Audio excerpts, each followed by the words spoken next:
Okay, today is Thursday, and I know it's only been 4 days since my last update, but a lot has happened in the past 4 days, so I'm updating early for once. I've got, I had a combustion test exam thing on Tuesday, and it's a distance ed class, so I can't give out too many details because some of the students may not have taken the test yet. But I did fairly well. It was mostly easy. There was one question that I was a little fuzzy on because I hadn't studied it, because I didn't think it was going to be important. But overall, it's mostly good. I just got a haircut, which may be why I'm itching a little. And it's also started raining today. I have a class this evening at 5:20 that I'm going to go to, and that's my combustion class. And I'm going to try to be a little more responsible about going to that class. My schedule got thrown off when I pulled an all-nighter some weeks ago and I missed class a bit, and I thought I'll watch the videos to make up for it. It's very difficult to watch the videos and pay attention. No, I'm not always paying attention in class. I get distracted and I get bored. But I pay so much better attention in class than I do sitting here in my apartment doing whatever it is that I'm doing all the time. Working, studying. My apartment needs cleaning. You can see that and I can see that in this video. So I'm going to work on cleaning it. That shirt is clean, by the way. I was trying to decide what shirt to wear sometime recently, and I don't remember which one I went with. But anyway. Okay.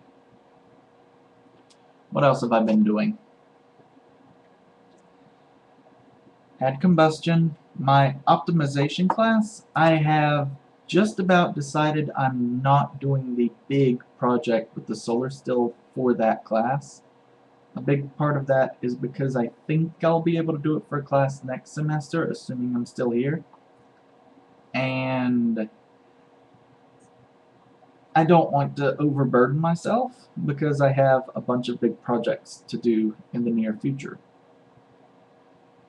My dynamics paper, the paper 1, which is the one that I was working on before with like a tri-axis something satellite, that's a bust. That's just ouch. I thought I had a good paper. I really did. It's not like I was just blowing it off, but it became clear that perhaps the paper was more challenging than I'd originally thought. So it's not as good as I thought it was. So my paper 1B for simulation is probably going to be very different. But I forgot to talk to the professor about that today because he had our project proposals for paper 2 today. The two projects overlap a little bit. And he seems very excited. I gave him the gist of what it was that I wanted to work with. I told him a little bit about my in-body problem solution thing that I've been working on for I don't know how long. And once he had an idea that I wasn't completely full of crap like I sometimes can be, then not that I'm completely full of crap, but sometimes I get in over my head and I try to do things that are harder than I thought they were, which is mostly good because it usually works out. And very few people are ambitious enough to actually try to do some of this stuff. But anyway, he was very excited at the possibility that I might actually know what I was talking about this time, but he was understandably wary that I might be able to solve a 400-year-old problem that some of the best mathematicians in history weren't quite able to crack. So he wants to see a demo by Tuesday, which I'm really excited about because I'm really happy to be working on the work that I was really excited to come here for. It's kind of the reason I came to grad school. Well, one of the many.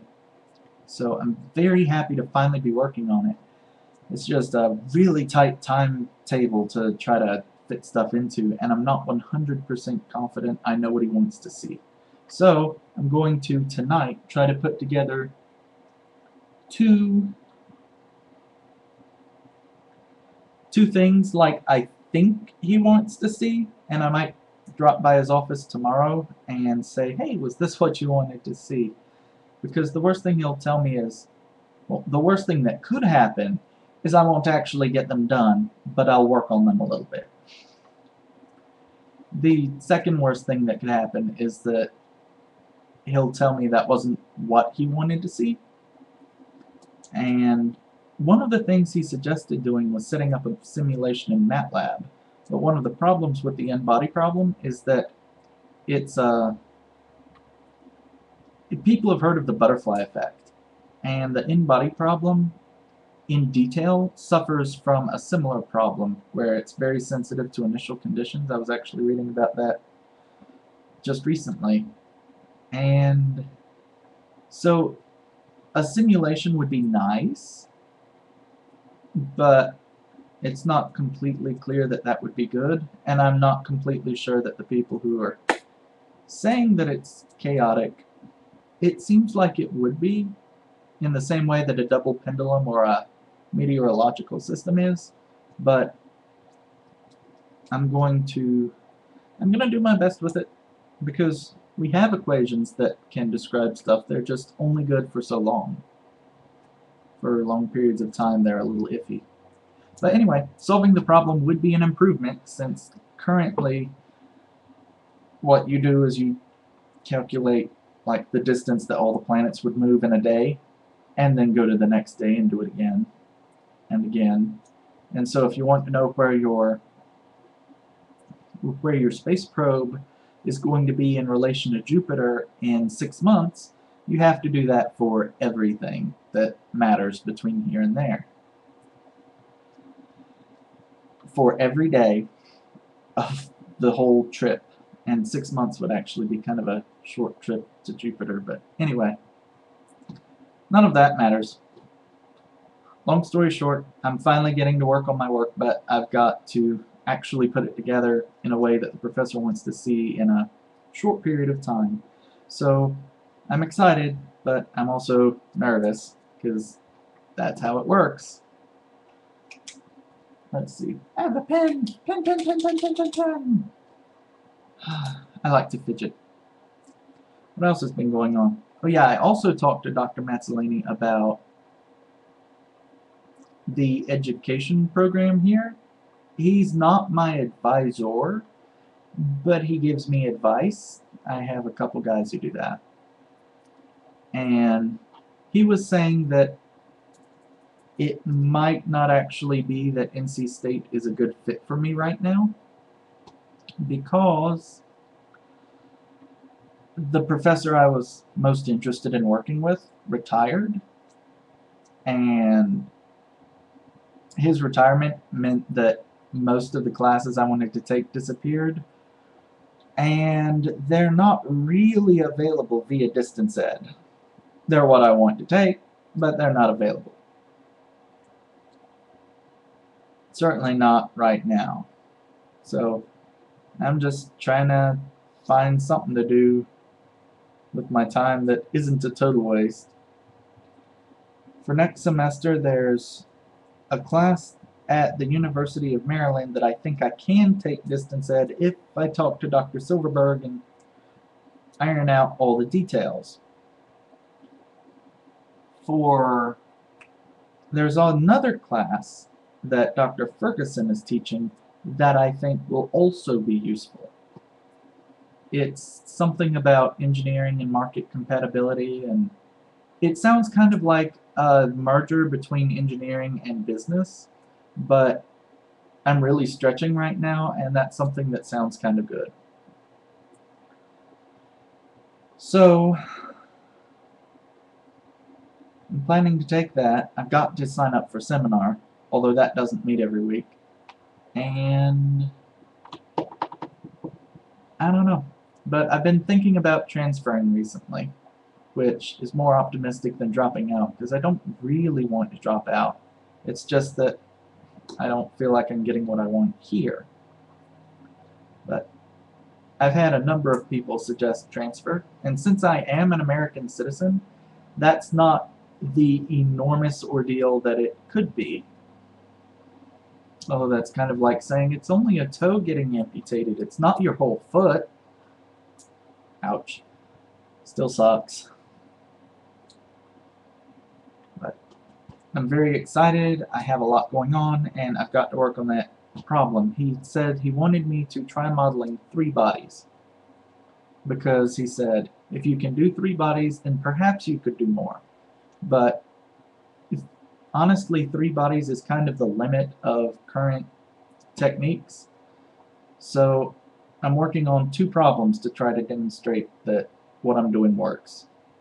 One of them is a equilateral triangle of points rotating in a circle. They're all coplanar, all in the same plane.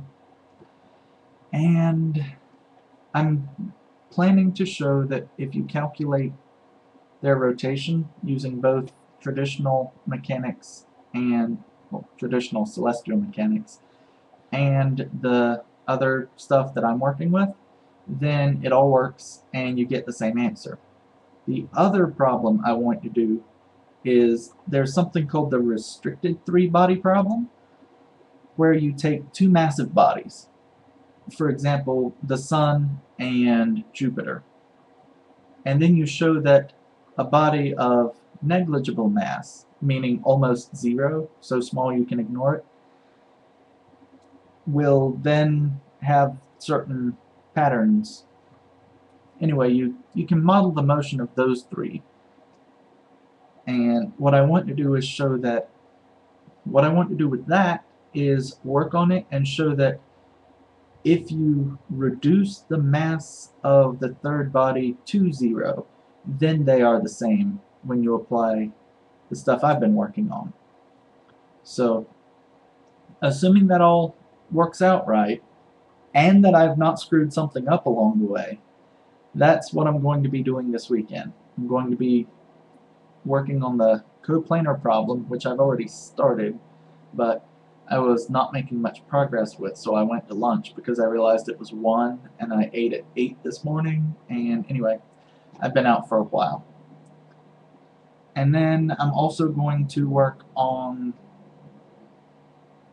the restricted 3-body problem, and hopefully at least one of them will be done by Tuesday.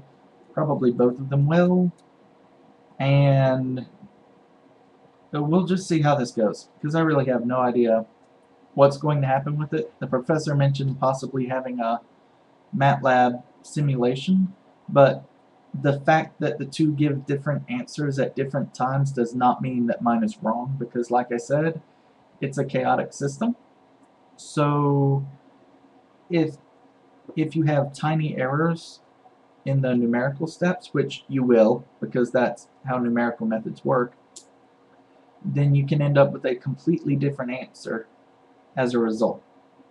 So anyway, I'm going to work on what I can and hope for the best. That's really all I can do. It's 3 o'clock now, and it's been 14 minutes of me rambling and being nervous. I think I'm going to go get some work done. I've got class at 5:20, and I'll see everybody around.